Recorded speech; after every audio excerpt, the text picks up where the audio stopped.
80,000 men. That is the number that should have ended the story of Albania forever. 80,000 veteran soldiers equipped with the most advanced weaponry of the 15th century, marching with a single cold purpose: the total erasure of a small mountain resistance. Against them stood 8,000. By every established law of warfare, by every calculation of logic and probability, these 8,000 men should have been annihilated within hours. This was not a fair fight. It was a mathematical impossibility. In the brutal logic of the era, a 10-to-1 disadvantage meant death before the first arrow even left its string. Yet, what occurred in the silence of the Tumanishta Valley would defy those numbers and send a shock through the foundations of the world's most powerful empire. Before we go deep into the mechanics of this impossible stand, I would like to humbly ask for your support. This story of incredible resilience and the survival of a culture is often overlooked in the grander narratives of history. By hitting the like button and leaving a comment, you help the algorithm find others who value these accounts of human courage. Every interaction ensures that stories like these continue to reach the people they were meant to inspire. Thank you for being part of this journey to bring the past back to life. To understand the weight of these numbers, one must understand the force behind them. The Ottoman Empire in 1457 was not merely a kingdom.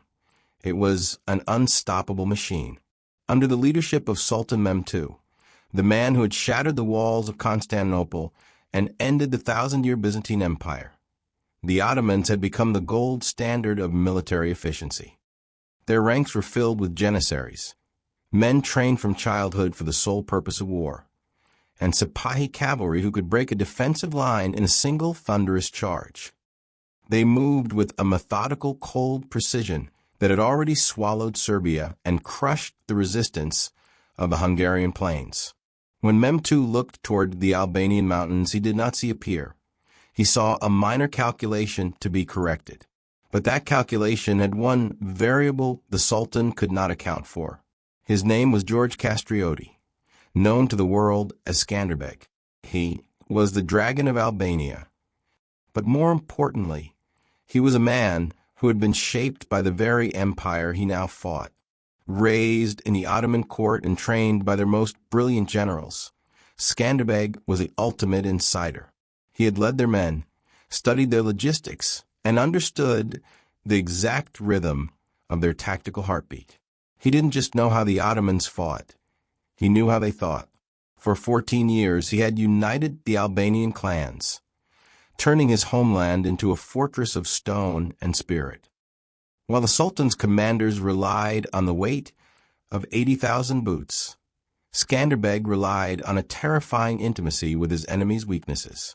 The stage was set for a confrontation where raw power would meet the cold, sharp edge of strategic genius. This was a world teetering on the edge, where the fate of Christian Europe hung on one impossible ambush. If Albania fell, the road to Rome lay open, and the heart of the West would tremble. The Ottomans brought enough soldiers to conquer kingdoms, but they would leave behind enough corpses to fill a city. To understand how 8,000 men made themselves invisible to an army 10 times their size, we must look at the moment when blood was traded for empire and a nephew chose to lead the enemy against his own kin. This is the story of the Battle of Albulena, a masterwork of military genius painted in Ottoman blood. In the high-stakes game of 15th century power, few things were as lethal as the blade held by someone who once low. Vedu. This was the reality Skanderbeg faced in the summer of 1457. While the Sultan provided the steel, the direction of the strike came from a man bound to Skanderbeg by blood, his nephew, Hamza Castrioti. Hamza was not a simple villain of history. He was a man caught in the friction between personal ambition and national identity. For years, he had stood in his uncle's shadow, fighting for a small mountain kingdom that seemed destined for eventual collapse. In the corridors of the Ottoman court, he saw a different path, one of infinite wealth absolute authority, and the backing of a global Sioux. Per power, Hamza chose empire over blood, converting to Islam and trading his family name for a high-ranking position in the Sultan's military hierarchy. He believed that Skanderbeg's resistance was a futile struggle against a tide that could not be stopped. By defecting, Hamza didn't just join the enemy. He became the architect of his homeland's potential destruction, fueled by the conviction that he was on the winning side of history. This family drama, wrapped in the cold steel of continental warfare, provided the Ottomans with the one thing their massive numbers lacked: an intimate understanding of the man they were hunting. The danger Hamza posed was not merely symbolic, it was tactical. In the hands of an ordinary Ottoman general, 80,000 men were of blunt ends. Truman. In the hands of Hamza, they became a precision weapon. He was the ultimate insider, a man who had grown up in the very mountains he was now tasked to conquer. He knew every hidden path through the dense forests, every high-altitude spring that could sustain an army, and every narrow ravine that his uncle had previously used to ambush Turkish scouting RTs. More importantly, he knew the habits of Skanderbeg's mind. He understood how Skanderbeg used the psychology of fear to manipulate larger forces, and how he relied on the loyalty of local clans. This insider intelligence stripped away the Albanians' greatest advantage: the mystery of the terrain. Hamza's presence ensured that the Ottoman army wouldn't be wandering blind through hostile peaks. They were being led by a guide who knew the heartbeat of the resistance. This turned a 10-to-1 numerical advantage into an absolute strategic stronghold. The Sultan's confidence was further bolstered by the command of Ishak Bey, a commander burning for revenge after previous defeats. Together with Hamza, they represented a dual threat: the crushing power of the empire and the surgical precision of the traitor. They possessed the best equipment, unlimited supplies, and most importantly, the knowledge of where David hid his sling. As the Ottoman machine began to grind forward, the tremors were felt far beyond the borders of Albania. In the halls of power in Rome and the merchant houses of Venice, there was a sense of impending doom. To the Pope and the Italian princes, Albania was not just a remote mountain kingdom. It was the gateway to the West. If Skanderbeg fell, the road to Rome lay wide open. Venice, the queen of the seas, trembled as it understood its maritime empire would be the first to burn if the Albanian coast was secured by the Sultan. Rome, the spiritual heart of the West, watched with terror as the Ottoman shadow grew long across the Mediterranean. The stakes of this campaign involved the survival of European culture and the future of the Christian world. While European kings sent gold and prayers to the Albanian mountains, both felt insufficient against the weight of 80,000 boots. The monarchs of Europe knew that Skanderbeg was the only thing standing between them and a total collapse of the continental order. To the international observers of 1457, the situation looked like a closing trap. The Ottoman force composition told a story of total confidence. 40,000 veteran infantry forming the backbone, 20,000 elite Sipahi cavalry masters of the charge, and another 20,000 support troops built to erase a nation from the map. This was not a raiding party. It was an execution squad. This was the atmospheric pressure of that summer. The Sultan had mobilized a force designed for total erasure, guided by a traitor who knew every secret of the defense, while the leaders of Europe watched in a state of paralyzed apprehension. The world was waiting for the final collision, convinced that they were witnessing the last days of a free Albania. Hamza and Ishak Bey looked at their maps and saw a clear path to victory, believing that Skanderbeg's 8,000 men were already caught in the jaws of history. However, they failed to realize that Skanderbeg was no longer playing by the rules they understood. He was moving beyond conventional defense and preparing to use their own momentum against them. While the 80,000 soldiers marched with the certainty of mathematical victory, the Dragon of Albania was already identifying the specific terrain where their numbers would become their greatest liability. The architecture of betrayal was complete, but the architecture of the trap, a disappearing army and a valley that would soon turn into hell, was just beginning to take shape. In the coming weeks, the confidence of the empire would meet the genius of a man who had nothing left to lose but his homeland. The world was about to learn that when David's cousin shows Goliath the hiding spot, David simply finds a different, more terrifying way to strike. The stage was set for Albulena, a battle where 8,000 men would make themselves invisible to an army 10 times their size, leaving the Sultan to wonder how the impossible had become his reality. When the 80,000 boots of the Ottoman machine began to shake the earth of Albania in the summer of 1457, Skanderbeg did something that defied every law of medieval engagement. He did not man the walls of his fortresses, nor did he meet the Sultan's vanguard in the open fields. Instead, he gave an order that sounded to many like a suicide pact. He commanded his army to disappear. To face an army 10 times your size is a death sentence. To vanish and let them march through your heartland is a gamble with the soul of a nation. Skanderbeg understood that in a conventional war, his 8,000 men were already corpses. His only path to victory was to transform his army into a ghost, making the massive Ottoman force feel as though they were swinging a heavy sword at a bank of mountain. In mist, he ordered his hand-picked, mountain-born warriors to break into small groups and melt into the landscape they had known since childhood. This was the beginning of the disappearing army trick that would eventually lead 80,000 trained soldiers straight into death's embrace. Skanderbeg's warriors abandoned their watchtowers and left their village as empty. To the Ottoman scouts pushing into the interior, Albania appeared to be a kingdom that had simply given up. There were no skirmishes, no resistance, and no signs of a military presence anywhere. This was not a retreat. It was a psychological vacuum. Skanderbeg was clearing the stage, ensuring that when he finally chose to strike, the enemy would be so blinded by their own ease of movement that they would fail to see the trap until the first throat was cut.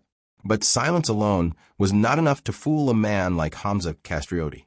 To truly deceive the nephew who knew his mind, Skanderbeg launched a misinformation campaign that was as surgical as any physical ambush. He utilized the most invisible members of society, shepherds, traveling merchants, and simple villagers, to act as conduits for a series of carefully crafted lies. These informants were sent to cross paths with Ottoman patrols, appearing as frightened refugees or opportunists willing to sell secrets for gold.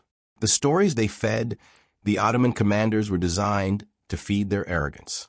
Some eyewitnesses claimed that Skanderbeg was bedridden with a mysterious illness. Others whispered that the League of Lajja had finally fractured, with the mountain clans fighting among themselves over gold and prestige. The most daring rumors suggested that Skanderbeg had already fled the country, seeking asylum in Venice or hiding in the Kruj fortress in a state of paralyzed terror. These were not random lies. They were tailored to confirm the Ottomans' existing biases. They wanted to believe the Albanian resistance was crumbling, so they accepted these breadcrumbs of misinformation as absolute truth. While the Ottoman commanders were digesting these lies, the 8,000 Albanians were executing the goes. March, a feat of logistical discipline that military historians still study with disbelief. To move 8,000 men through a country occupied by 80,000 enemies without being spotted requires a mastery of the environment that borders on the supernatural.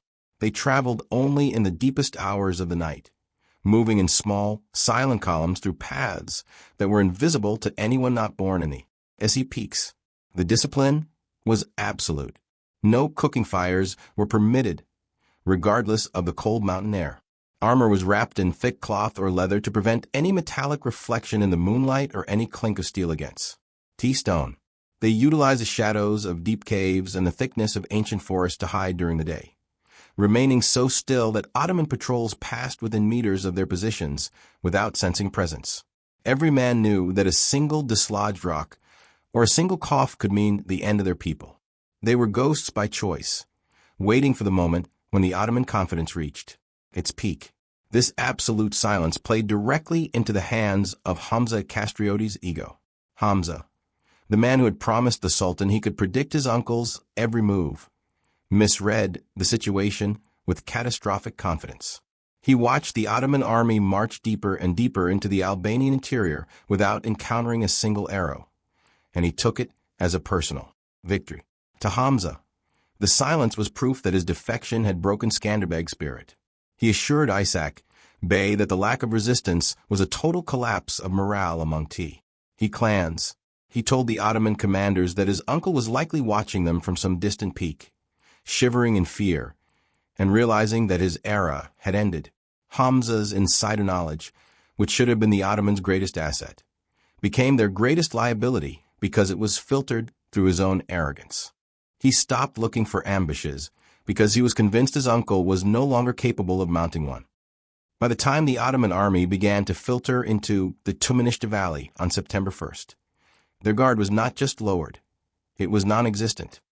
They saw the valley as a safe, spacious camping ground, protected by nature and cleared of enemies by their own overwhelming power. They did not realize that the disappearing army had not gone anywhere. It had merely been waiting for them to walk into the center of the target. The psychological vacuum Skanderbeg had created was about to be filled with fire and steel. The ghost march had ended, and the 8,000 invisible men were now looking down from the heights, watching 80,000 soldiers settle into a tomb of their own choosing. Every step of this vanishing act was a calculated risk. If a single merchant had been caught in his lie, or if a single column had been spotted moving in the moonlight, the resistance would have been crushed in an afternoon. But Skanderbeg knew his men, and more importantly, he knew the arrogance of the men he had once called peers. He had played on the Sultan's belief in imperial inevitability and Hamza's desire to see his uncle defeated. As the sun set on September 1st, the Ottoman camp was a city of fires and laughter. They believed they had conquered Albania without a fight. They felt the war was over. But in the darkness of the surrounding heights, 8,000 warriors were unwrapping their blades and checking their bowstrings in a silence that was about to scream. The vanishing act was over. The manifestation of a nightmare was about to begin. The Ottomans had brought enough soldiers to conquer kingdoms, but Skanderbeg had brought something they didn't have: the patience of the mountain and the clarity of the desperate. The Tumanishta Valley, with its steep sides and narrow exit, was now the stage for a performance that would rewrite history. The 80,000 were now exactly where Skanderbeg wanted them, concentrated, confident, and utterly blind. Within 6 hours, the silence of the vanishing act would be replaced by a density of death that defied comprehension. The trap was set, the bait was taken, and the Athleta Christi was ready to strike the blow that would break an empire. The geography of the Tumanishta Valley was not merely a backdrop for the coming slaughter. It was the primary instrument of the Ottoman destruction. To a casual observer or a confident general, the valley appeared to be a masterpiece of natural hospitality. It was a long, deep corridor of earth, carved out by centuries of mountain runoff and guarded by steep, jagged walls that rose like the ribs of a giant. Dense forests clung to the upper slopes, providing a thick canopy that obscured the sky and swallowed sound. Crucially, the valley possessed a single well-defined mouth that served as both the grand entrance and the only viable exit for a force of 80,000. And men.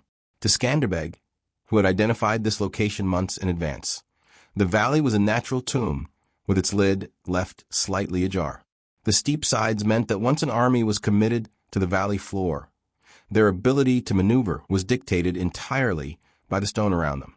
It was a landscape designed to funnel thousands into a space where their numbers would transform from a strength into a suffocating ability. On September 1st, 1457, the Ottoman army marched into this geological trap with the confidence of conquerors. The summer heat had been relentless, and the sight of the valley's lush grass and nearby water source felt like a reward for their long march through the empty Albanian highlands. Isaac Bey and Hamza Castrioti surveyed the terrain and saw exactly what they wanted to see: a secure camping ground that was spacious enough for their massive city of silk tents and easy to defend from the single approach they had just traversed. They were far from any known Albanian strongholds, and their own intelligence suggested the enemy had fractured and defled. The setting of the camp was a display of imperial grandeur. Within hours, the valley floor was transformed into a bustling metropolis of steel and fire. Cooking fires flickered to life in the thousands, their smoke rising to meet the evening mist. Soldiers laughed and traded stories in Turkish and Arabic, cleaning their weapons and tending to their horses with the relaxed posture of men who believed the war was effectual. Why over? Guards were posted at the valley mouth, and routine sentries were placed along the perimeter. But the atmosphere was one of celebration rather than vigilance. Hamza assured the Ottoman commanders that no force of significance remained to challenge them. As the sun dipped below the peaks, the Ottoman army slept in the belly of the mountain, convinced they had aura. Audi 1. While the Ottomans slept, the 8,000 Albanians were executing the final movement of their three-column setup. Skanderbeg had divided his warriors into three distinct forces, each assigned to a specific sector of the heights overlooking the valley floor. They moved with a discipline that bordered on the religious, using the clouded moonlight to navigate trails that were invisible to the lowlanders below. These men carried no tents, no heavy equipment, and no fires. They were equipped only with their weapons, water, and dry rations to last through the coming confrontation. Every piece of metal had been muffled with cloth to prevent the slightest clink against the rocks. The warriors took their positions in the high forests and among the jagged outcrops, digging hidden pits and caching bundles of dry wood for a purpose that would soon become terrifyingly clear. Not a single stone was dislodged. Not a single light was shown. By 3 a.m., the Albanians had effectively surrounded the Ottoman camp on three sides, looking down into the flickering fires of a sleeping giant. They were the invisible men, waiting for the signal to transform from ghosts into executii. Wonders. The final breath of silence before dawn was a period of agonizing tension. For the Albanian warriors, the wait was a test of their absolute resolve. They could hear the sounds of the Ottoman camp below, the occasional neighing of a horse, the call of a guard, the low murmur of men waking for early duties. The mountain air was cold and thin, yet they remained motionless in their hidden positions, their hands gripping the hilts of their swords and the wood of their bows. Skanderbeg himself stood at the head of his cavalry column, his eyes fixed on the horizon where the first light of September 2nd would appear. As the morning mist began to cling to the valley floor, the Ottoman camp stirred to life with the slow, rhythmic sounds of a waking army. Breakfast fires were rekindled, and morning prayers began to rise from the thousands of tents. The sentries at the valley mouth yawned, tired from a night of jumping at shadows that never materialized. To the Ottomans, it was just another day of imperial progress. To the men on the heights, it was the moment they had prepared for during weeks of silent marching and hidden waiting. The stillness was so profound that the heartbeat of the resistance seemed to pulse with the mountain itself. Every Albanian knew the plan. They were to wait for the sound of Skanderbeg's war horn. There would be no early skirmishing, no individual acts of glory. This was to be a coordinated collapse of an empire's confidence. The mist provided a natural shroud, masking the movement of the first Albanian scouts who were already creeping toward the outer Ottoman sentries to begin the silent elimination of the guard.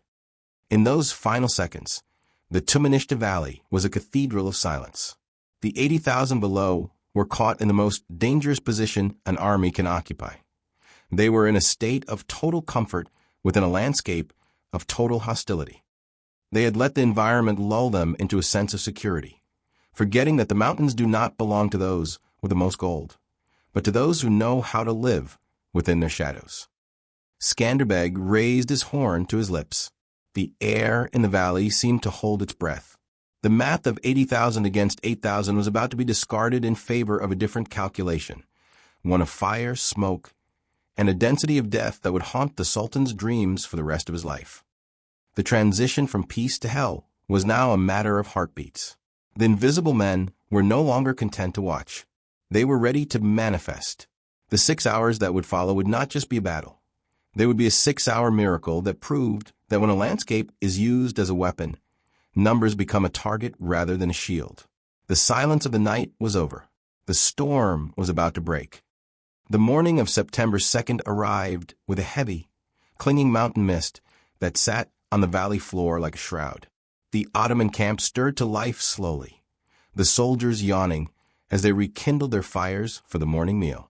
To them, it was just another day of imperial progress. But for the men on the heights, it was a moment they had prepared for through weeks of silent marching and hidden waiting. The first blow of the Battle of Albulena was not struck with a roar, but with a series of muffled surgical strikes. Albanian mountain warriors, expert hunters since childhood, began the silent elimination of the outer Ottoman sentries. Moving with the fluidity of shadows through the gray haze, these scouts approached the Ottoman perimeter with absolute precise. Shaun, a hand over a mouth, a sharp blade across a throat. One by one, the Ottoman guards on the valley's weak side simply disappeared into the mist. No alarms were raised. No screams broke the early morning chew. Yet, the Ottoman command had relied on Hamza's assurance that the terrain was too treacherous for a significant force to use, and that neglect now cost them their early warning system. The perimeter was breached, the eyes of the giant were put out, and the 80,000 soldiers below remained entirely oblivious to the fact that death had already crossed their threes. Hold. At exactly 6 a.m., the atmospheric silence was shattered by a single, piercing note from Skanderbeg's war horn. It was a sound that every Albanian recognized, a call that transformed 8,000 ghosts into a unified engine of destruction. The note did not merely travel through the air. It slammed against the steep, jagged walls of the Tumanishtavier. It was a sound that froze Ottoman blood, echoing and re-echoing until it seemed to emanate from the very stone itself. For the Ottoman soldiers below, the horn blast was a moment of total psychological collapse. They had been lulled into a state of absolute comfort, and this sudden, violent intrusion of reality shattered their composure before a single arrow was even seen. Then came the acoustic terror, a masterstroke of psychological manipulation that Skanderbeg had meticulously planned. As the war horn's echo began to fade, 8,000 Albanian warriors erupted into wild, ululating cries.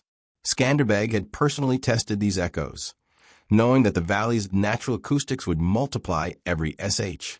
The sound bounced off the valley walls, growing in volume and complexity until it filled the ears of the 80,000 below with a deafening, multidirectional roar. To the Ottoman soldiers, it did not sound like 8,000 men. It sounded like 30,000 or perhaps even 80,000, screaming like demons as they poured down from the Hague. HTS. This was not the organized war shout of a conventional army, but a chaotic, primal sound that made it impossible for the Ottoman officers to identify where the attack was coming from. Panic spread like wildfire through the sea. Soldiers scrambled from their tents, half-dressed and disoriented, their minds already convinced that they were surrounded by an army as large as their own. The sense of security they had felt only moments before was replaced by the terrifying realization that they were trapped in a cage of sound and tone. As the acoustic nightmare reached its peak, the storm of steel finally broke. The morning sky, once a pale gray, suddenly darkened with the first massive volley of arrows from a GHTS. Albanian archers who had spent the night establishing clear fields of fire into the densely packed Ottoman camp released their shafts with lethal coordination. These were not random shots fired into the distance. They were targeted volleys designed to maximize chaos in the heart of the camp. The arrows found flesh and beast alike. Men fell while they were still struggling to reach for their shields or find their bow. Horses, tethered and unable to escape the rain of iron, began to scream and thrash in their picket lines, adding to the confusion of the panicked infantry. The Ottoman soldiers found themselves in a death trap where every shadow seemed to hide a shooter, and every direction offered a new THR. The archery was relentless and multidirectional, coming from three sides of the valley simultaneously. This was the tactical innovation that baffled the veteran Ottoman TR. They were used to meeting an enemy in a line, but here, the enemy was everywhere and nowhere. Every attempt to look up and identify the source of the arrows was met with a new flight of shafts. The Ottoman numerical advantage was now a curse. There were so many men in the valley that every Albanian arrow was almost guaranteed to find a Get Isaac Bey and Hamza Castrioti roared orders, attempting to rally their men into defensive lines. But their voices were lost in the cacophony of screams, neighing horses, and the constant, rhythmic thud of arrows hitting cloth, wood, and skin. The camp was no longer a place of rest. It was a target-rich environment where 80,000 individuals were being systematically dismantled by an invisible force. The first 6 minutes of the battle had achieved what months of conventional warfare could not. They had stripped the Ottoman army of its greatest asset, its disciple. The initial confusion lasted only moments before the trained military response should have kicked in, but the sheer intensity of the acoustic and aerial assault shattered their collective will immediately. The Ottoman machine was stalling, its gears jammed by the very panic Skanderbeg had aired. As the arrows continued to fall, the first Albanian infantry units began their descent, moving with the speed of a mountain SL. They were not just soldiers. They were the manifestation of a nightmare that had been whispering in the Ottoman camp all in. The invisible men were now visible, but only as flashes of steel through the morning mist and the rising smoke of campfires knocked over in scramble. The horn of judgment had sounded, and the valley of Tumanishta was no longer a camping ground. It was an altar of sacrifice, and the 80,000 were the offering. The battle had only just begun, but the psychological victory was already complete. Skanderbeg's calculation was proving correct. In this terrain, under these conditions, numbers were merely a liability that determined the size of the slaughter.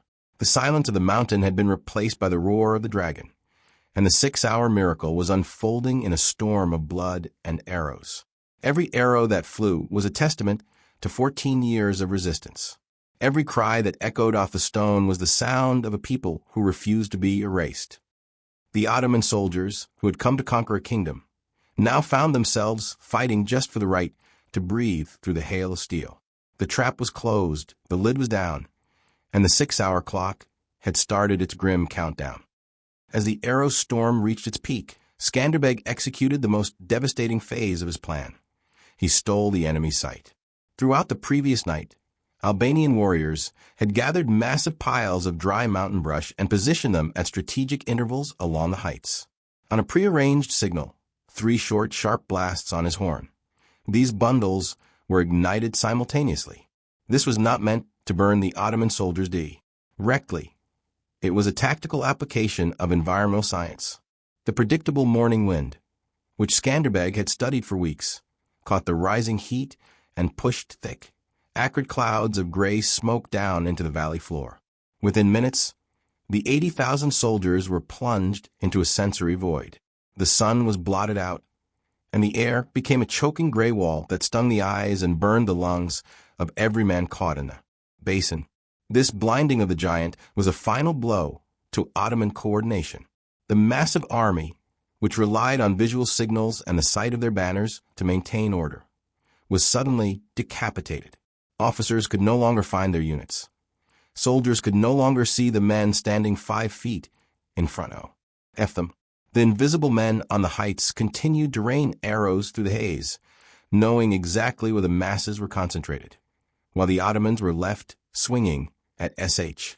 Adows. The smoke transformed the Tumanishta Valley from a camping ground into a claustrophobic nightmare where the only thing a soldier could hear was the screaming of his comrades and the relentless thud of shafts hitting flesh. The total failure of discipline followed immediately, leading to a catastrophe that would haunt Ottoman military history. In the blinding haze, fear took the place of TR. As Albanian units began to infiltrate the camp from multiple ravines, the panicked Ottoman soldiers began to glimpse movement through the smoke. Unable to distinguish between the mountain rebels and their own brothers in arms, thousands of men began to strike out at anything that moved. Friendly fire incidents multiplied with horrific speed. Turkish and Arabic voices screamed out for recognition. But in the terror of the smoke, those screams were often answered with steel. The Ottoman command structure, usually the most robust in the world, simply evaporated. Isaac Bey and Hamza Castrioti found their orders swallowed by the noise and the fog. Subordinate commanders, isolated in small pockets of the camp, were forced to make independent decisions that often conflicted with the movement of other units. The 80,000 individuals were no longer an army. They were a frantic, uncoordinated mob, trapped in a gray box of their own making. Every attempt to rally only led to more confusion, as the density of the men made every movement a call. Lysion. Through this wall of smoke and screams, the ground began to shake with a new rhythm. Skanderbeg personally led his main cavalry force in a lightning-fast wedge formation, crashing into the Ottoman left flank. This was not a random charge.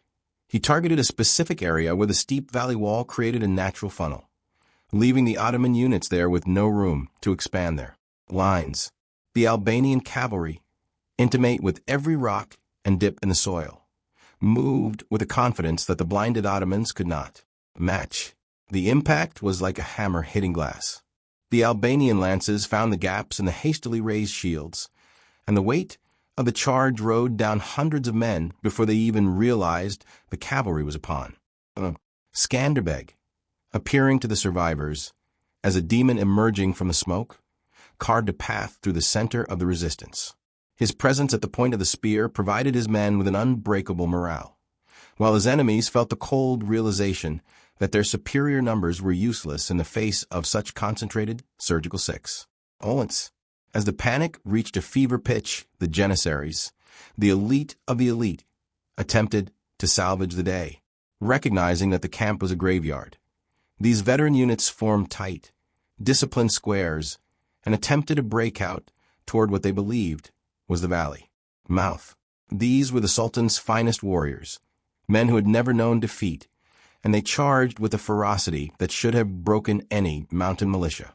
But Skanderbeg had anticipated their discipline. He knew that the Janissaries would not scatter like the common infantry. They would try to punch their W out. The Janissaries charged blindly through the smoke, their eyes fixed on the distant hope of the exit. They did not see the hidden stakes until it was too late.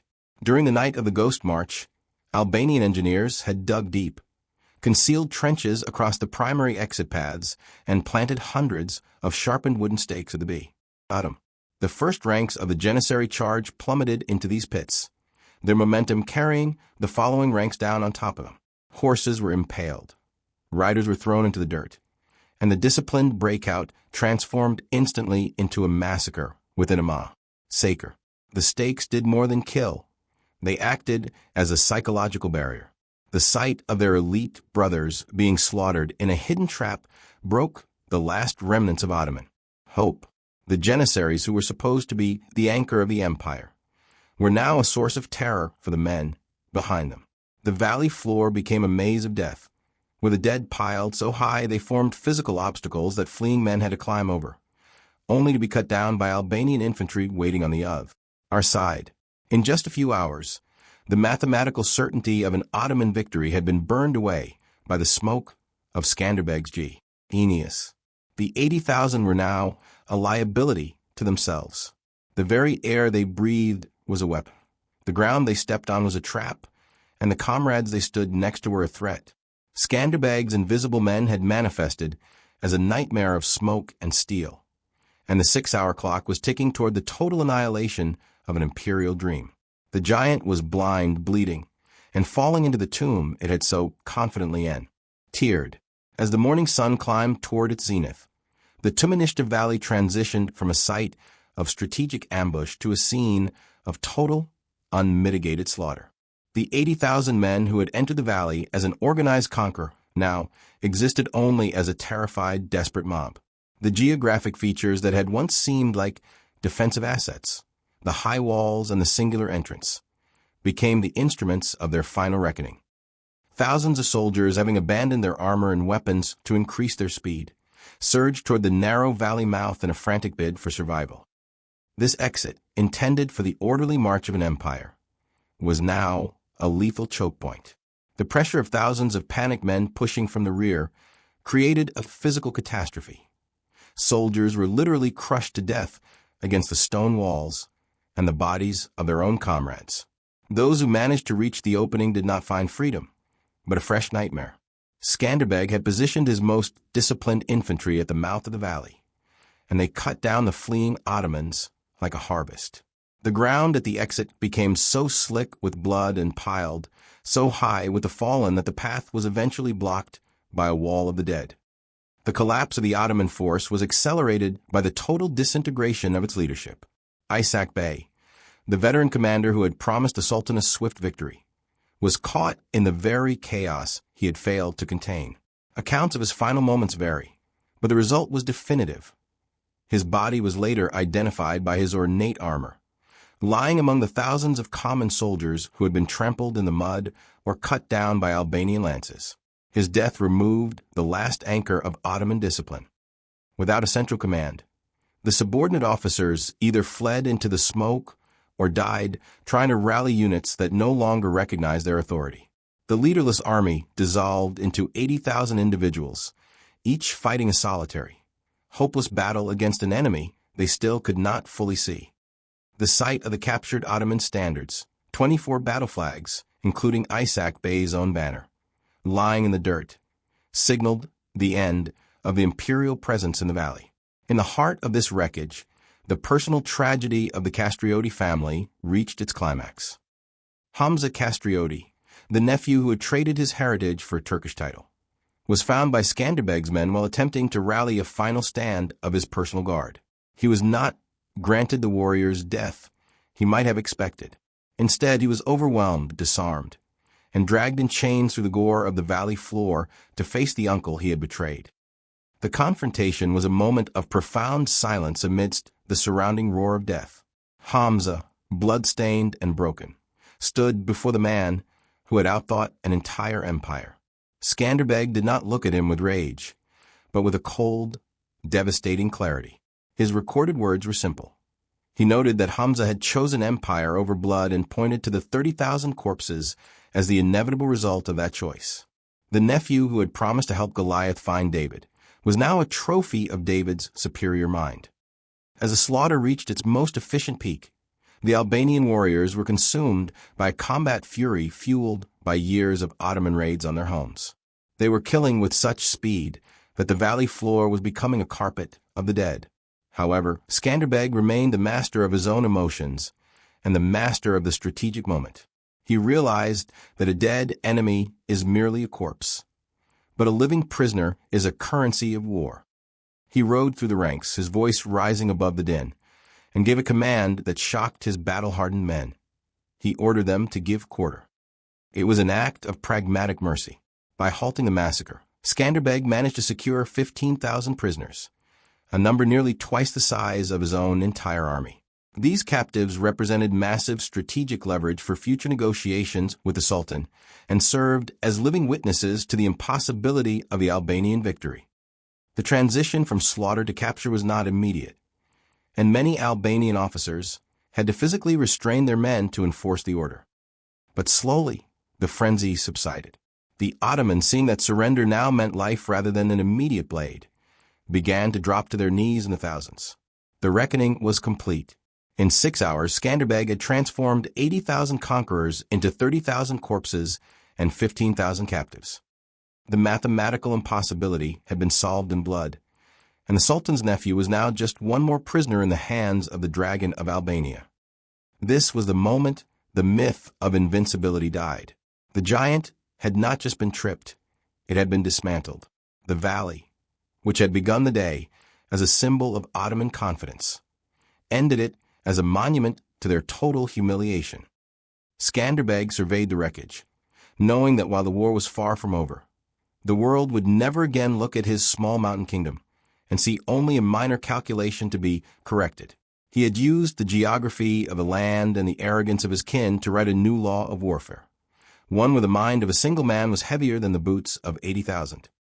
As the sun began to sink behind the jagged peaks of the Tumanishta Valley, the true scale of the mathematical impossibility became clear. When the smoke finally cleared from the basin, it revealed a scene that defied every historical precedent of medieval warfare. The final count was staggering.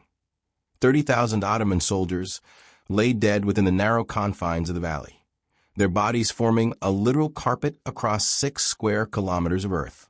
Another 15,000 were held in chains, a captive force that was nearly twice the size of the entire Albanian AR.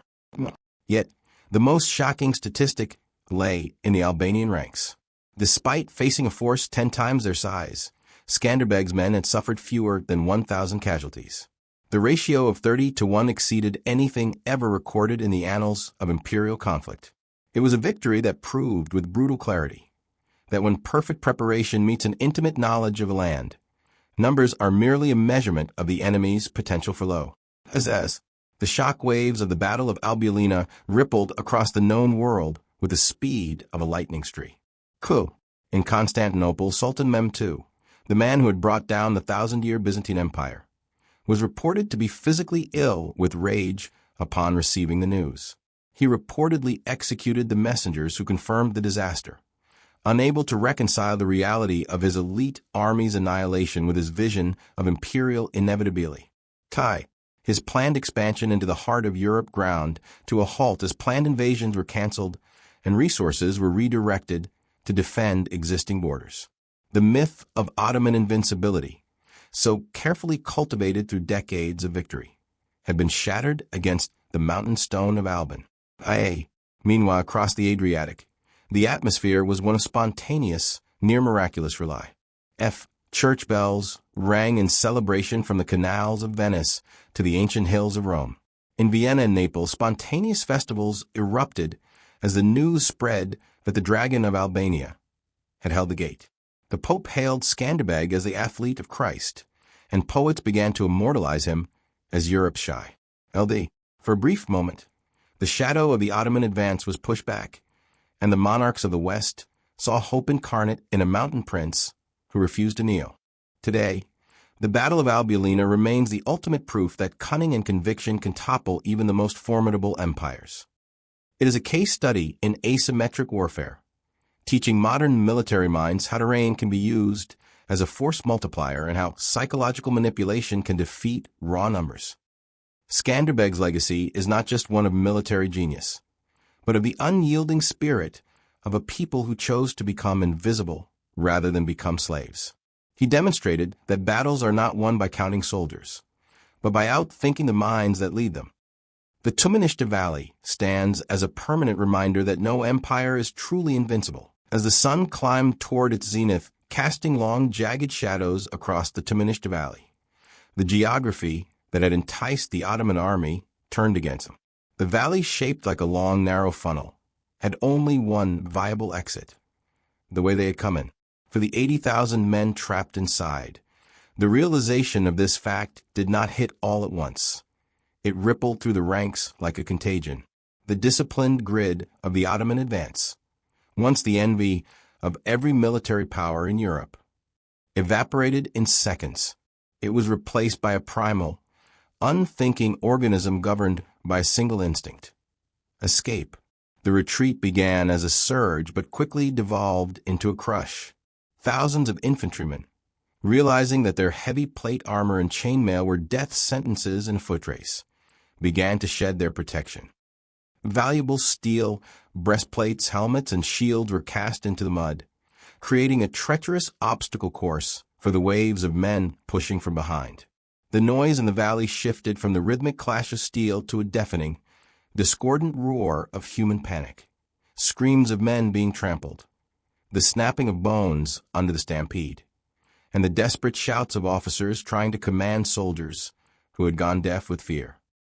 The entrance to the valley, which had been wide enough for an orderly march, became a lethal choke point. The physics of the disaster were merciless.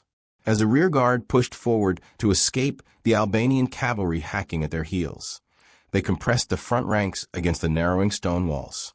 Men were not killed by enemy blades, but by the sheer pressure of their own comrades. Ribs shattered and lungs collapsed as soldiers were pinned against the rock faces, their feet lifted off the ground by the crushing weight of the mob. Those who managed to squeeze through the bottleneck found no salvation. Skanderbeg had anticipated the rout.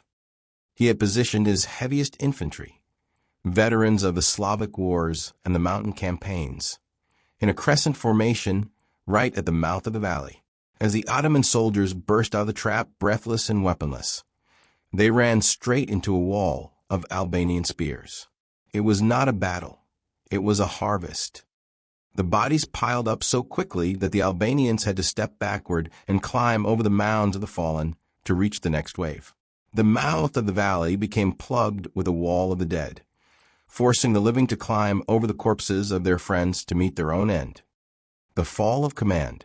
In the center of the valley, the command structure of the Ottoman Empire was undergoing a total systemic collapse. Ishak Bey, the seasoned commander who had assured the Sultan of a swift victory, found himself trapped in the center of the nightmare he had helped create. His command tent, usually a sanctuary of order and maps, was trampled underfoot. Ishak Bey attempted to rally his elite janissaries, the Sultan's personal shock troops, hoping to form a defensive square that could hold off the Albanian assault. But the chaos was too absolute. The smoke from the muskets and the dust kicked up by 80,000 pairs of boots created a blinding fog. In this gray haze, orders were meaningless. A general could shout a command, but it would die in the air, unheard by men 5 feet away. Ishak Bey's death was not the glorious end of a tragic hero. It was brutal and anonymous. He was separated from his bodyguards in the crush.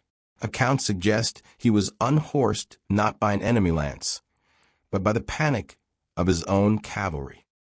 Once on the ground, his ornate armor, intended to signal his high rank, served only to weigh him down in the bloody mud.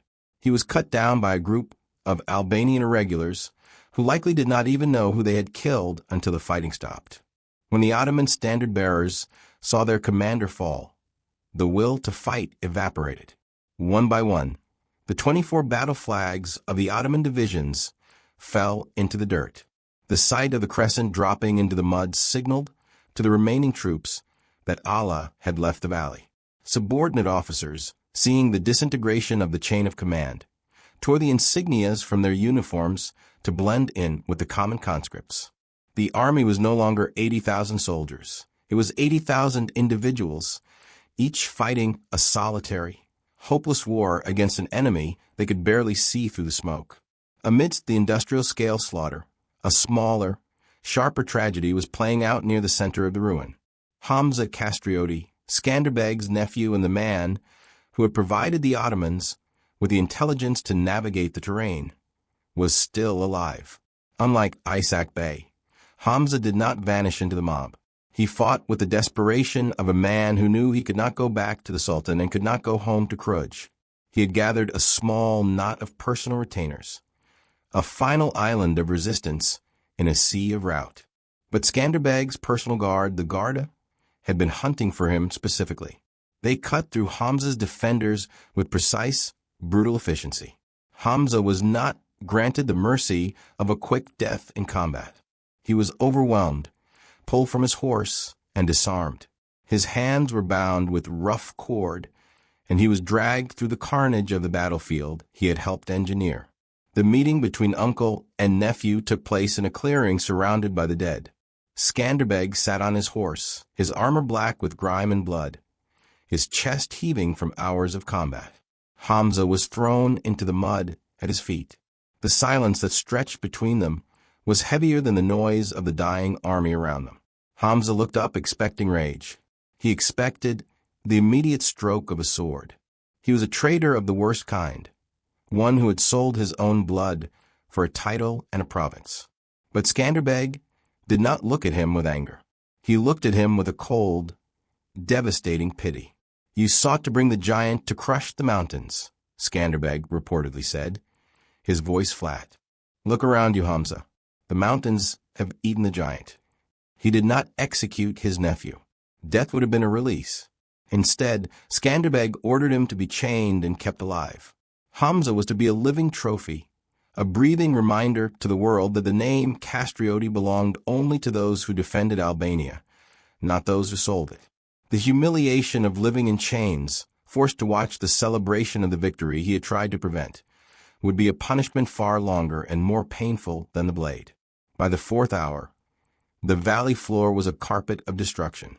The Albanian warriors, fueled by decades of Ottoman raids, burnt villages and stolen children, were killing with a mechanical fury.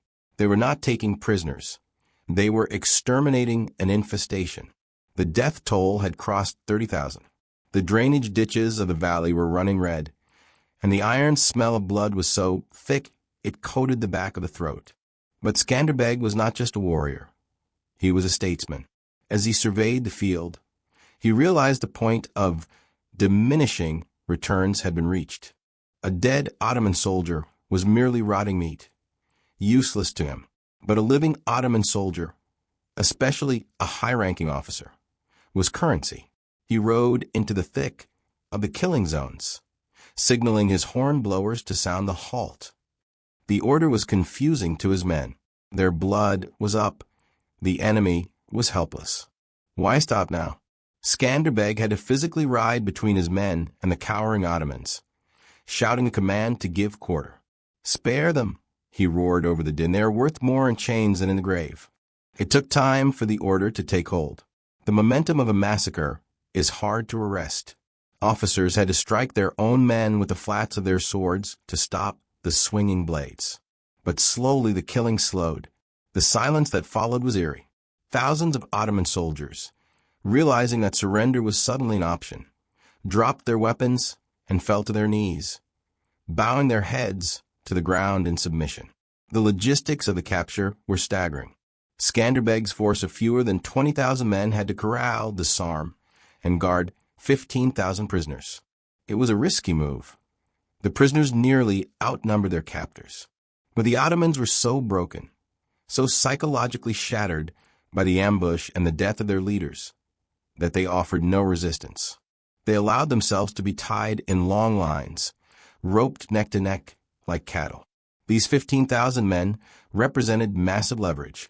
They would be ransomed back to the Sultan for gold to feed the Albanian army, or exchange for Albanian prisoners held in Turkish dungeons.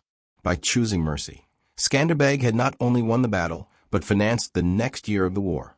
As evening fell, the Tumanishta Valley fell quiet, save for the groans of the wounded. The mathematical impossibility had been resolved. 30,000 dead, 15,000 captured. The myth of Ottoman invincibility lay broken in the mud, dismantled by a man who understood that the mind is the sharpest weapon of all. Final body count: 30,000 dead, 15,000 captured, and fewer than 1,000 Albanian losses. The shockwaves, the Sultan's rage in Constantinople, and the ringing church bells in Rome. Why this battle matters today is the ultimate proof that cunning and conviction can topple empires. If you were faced with 10 to 1 odds, would you stand or would you vanish? If you enjoyed this deep dive, please like and subscribe to Dark History Untold to help us keep these stories alive. I want to hear your take in the comments. Was Skanderbeg a military genius, or did the Ottomans simply defeat themselves? Thanks for watching, and remember, history is not just what is written, it is what is remembered.